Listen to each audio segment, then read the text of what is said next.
Telangana muscular dystrophy association ఆధ్వర్యంలో సంతోష్ నగర్లో కండర క్షీణత అవగాహన దినోత్సవం నిర్వహించారు. ఈ వేడుకలో టీఎండీఏ విజయాలు కార్యక్రమాల పత్రికను ఆవిష్కరించారు.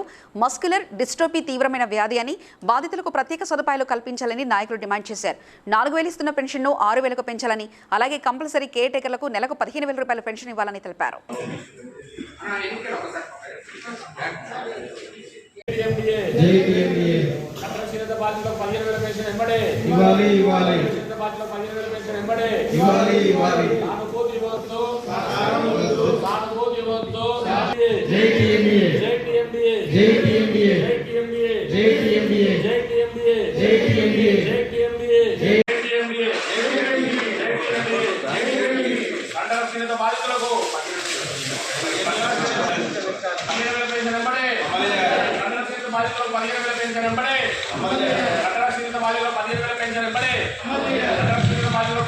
నా పేరు Venkatareddy, Telangana muscular dystrophy association ప్రెసిడెంట్ని. మస్క్యులర్ డిస్ట్రోఫీ అంటే కండర క్షీణత బాధితున్నాం. ఈ కండరాల క్షీణత వ్యాధి ఎలా వస్తుందంటే జెనెటిక్ డిజార్డర్. ఇది వచ్చేసేసి 2-3 సంవత్సరాలపు కొందరికి స్టార్ట్ అవుతుంది. అది దాన్ని డిఎండి అంటారు. అది వచ్చేసేసి 15-18 ఏళ్ళ కంటే ఎక్కువ పిల్లలు బతకట్లేదు అనమాట. అది చాలా చాలా సివియర్ డిజబిలిటీ ఉంటుంది. ఈ డిఎండి వాళ్ళకు అసలు మెడిసిన్ అనేది ఎవరికి మెడిసిన్ లేదు. డిఎండి వాళ్ళని చాలా తొందరగా మెడిసిన్ కనుక్కుంటున్నాం అంటున్నారు, ఇంతవరకు కనుక్కోవట్లేదు. అదొక ప్రయత్నం చేసి తొందరగా డిఎండి వాళ్ళకి మెడిసిన్ రావాలని కోరుతున్నాము. అదే ఎల్జిఎండి ఎస్ఎంఏ వాళ్ళు వీళ్ళకు 13 ఇయర్స్ నుంచి అట్లా స్టార్ట్ అవుతుంది.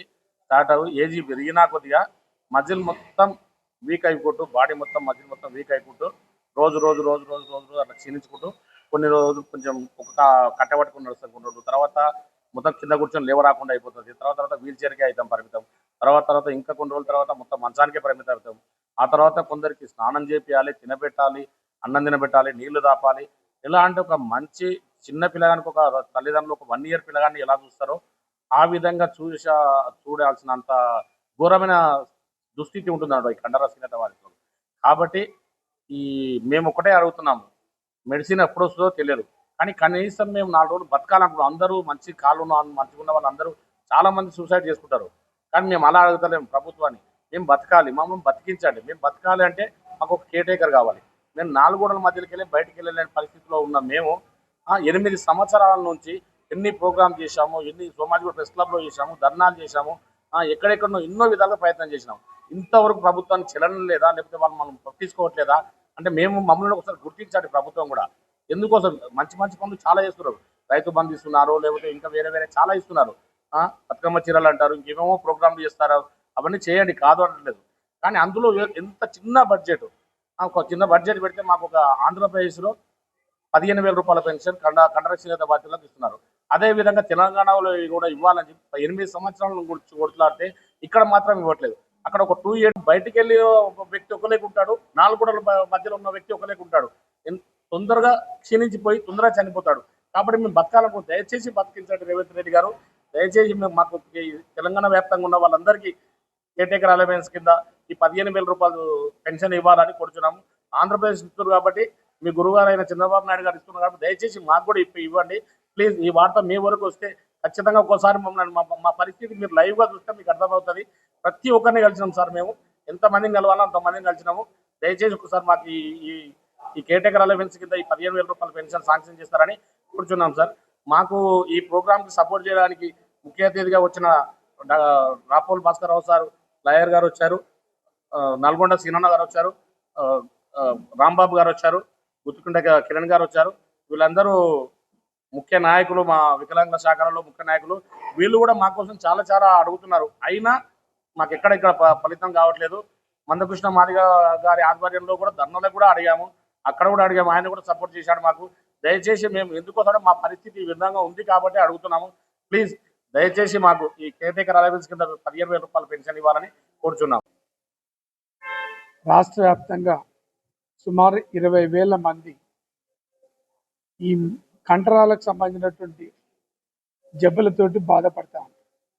ముఖ్యంగా ఈ మస్క్యులర్ డిస్ట్రోఫీ అనేటటువంటి ఒక డిసీజ్ వల్ల చాలామంది డిజేబుల్డ్గా ఉండేటటువంటి వాళ్ళు మంచంలో పడుకోవడం, బయటికి కూడా వెళ్ళలేనటువంటి పరిస్థితి, కాలకృత్యాలు కూడా తీర్చుకోలేనటువంటి దారుణమైనటువంటి పరిస్థితులలో వాళ్ళందరూ కూడా ఏ రకమైనటువంటి వృత్తి చేస్తలేరు, వాళ్ళకి ఆదాయాలు లేవు, వాళ్ళ కుటుంబాల సభ్యులతో సహా వాళ్ళని సరిగా పట్టించుకునేటటువంటి పరిస్థితి కనపడతలేదు.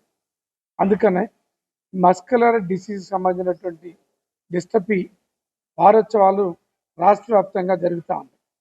ఆ డే సందర్భంగా తెలంగాణ మస్కులర్ డిస్టపీ అసోసియేషన్ ఆధ్వర్యంలో ఈరోజు ఇక్కడ ఈ ప్రోగ్రాం ఏర్పాటు చేయడం అనేది జరిగింది. ముఖ్యంగా ఒక న్యాయవాదిగా నేను ఈ మస్కులర్ డిస్టపీ అనేటటువంటి జబ్బుతోటి బాధపడుతున్నటువంటి డిజేబుల్స్ అందరి వైపు నుంచి వాళ్ళు ఉండడానికి కావాల్సినటువంటి ఒక ఫెసిలిటీస్ కల్పించడానికి అదంతా పనికొస్తుంది. ఆంధ్రప్రదేశ్లో ఎట్లయితే 15,000 రూపాయలు ఈ కండరాల వ్యాధులతోటి బాధపడుతున్నటువంటి వ్యక్తులకు ఇస్తుర్రు, తెలంగాణ ప్రభుత్వం కూడా ఒక బాధ్యత, సామాజిక బాధ్యత లాగా దీన్ని తీసుకొని రాష్ట్ర వ్యాప్తంగా ఉండేటటువంటి ఈ కండరాల క్షీణత అనేటటువంటి జబ్బుతోటి బాధపడుతున్నటువంటి వీళ్ళందరికీ కూడా 15,000 రూపాయలకు తక్కువ కాకుండా పెన్షన్ ఇవ్వాలని చెప్పేసి మేము డిమాండ్ చేస్తాం. ముఖ్యంగా rights of persons with the disabilities అనేటువంటిది ఒక యాక్ట్ ఉంది. ఈ యాక్ట్ క్లియర్గా ప్రొవిజన్స్ ఏం చెప్తా ఉన్నాయంటే, ఇట్లాంటి 100% డిజబిలిటీ తోటి బాధపడుతున్నటువంటి వాళ్ళకి, కండరాల క్షీణత అనేటటువంటి జబ్బులతోటి బాధపడుతున్నటువంటి వ్యక్తులకి ఒక సహాయకుల్ని కూడా నియమించాలనేది చట్టం చెప్తా ఉంది. సహాయకులకు కూడా పెన్షన్ ఇవ్వాలనేది కూడా చట్టం చెప్తా ఉంది.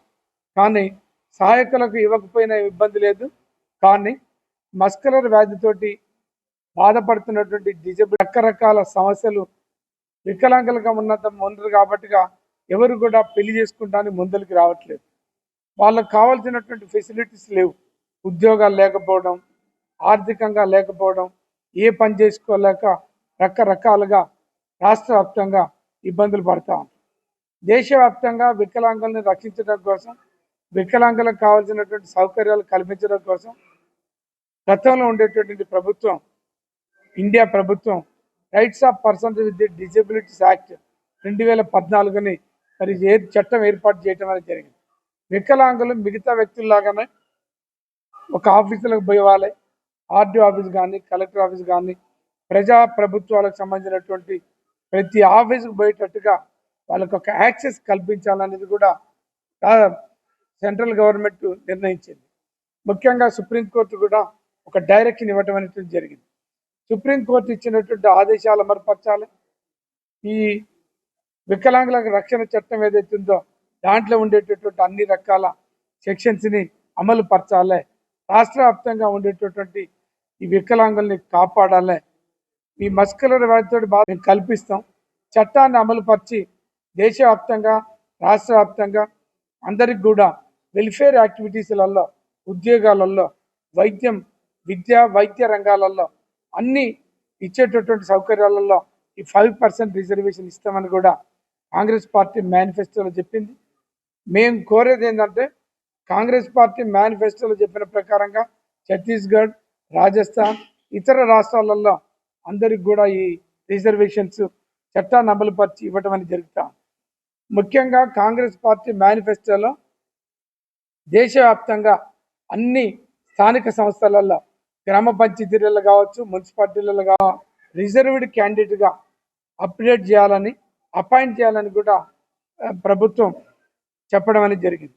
అందుకనే రాబోయేటటువంటి స్థానిక ఎన్నికలలో ప్రతి ఊర్లో, ప్రతి మండల పరిషత్లలో, ప్రతి జిల్లా పరిషత్లలో, ప్రతి మున్సిపాలిటీలో, ప్రతి జిహెచ్ఎంసీ ఈ స్థానిక సంస్థలలో ఒక్కొక్క ఊరికి, ఒక్కొక్క వార్డుకి ఒక్కొక్క వికలాంగుడిని నామినేట్ చేయాలని, ఈ రకంగా వికలాంగుల యొక్క హక్కుల్ని కాపాడాలని, వికలాంగుల యొక్క సమస్యలు పరిష్కరించాలని, వికలాంగులకు ఈ ప్రభుత్వం కల్పించేటటువంటి అనేక రకాల సంక్షేమ పథకాలలో ఇందిరమ్మ ఇండ్లతో సహా 5% రిజర్వేషన్ ఇవ్వాలని చెప్పేసి, ముఖ్యంగా ఈ కండరాలతోటి బాధపడుతున్నటువంటి వీళ్ళందరికీ ప్రత్యేకంగా 15,000 రూపాయలు పెన్షన్ ఇవ్వాలని చెప్పేసి మేము ఈ సందర్భంగా డిమాండ్ చేస్తున్నాం. ప్రభుత్వానికి విధిగా ఎలాంటి మొత్తం ఇల్లుకి అయ్యేటటువంటి ఖర్చు మొత్తం గవర్నమెంటే భరించాలని, తర్వాత ఈ ఎక్సైజ్ డిపార్ట్మెంట్ వాళ్ళు కూడా ఈ మధ్యకాలంలో పెద్ద ఎత్తున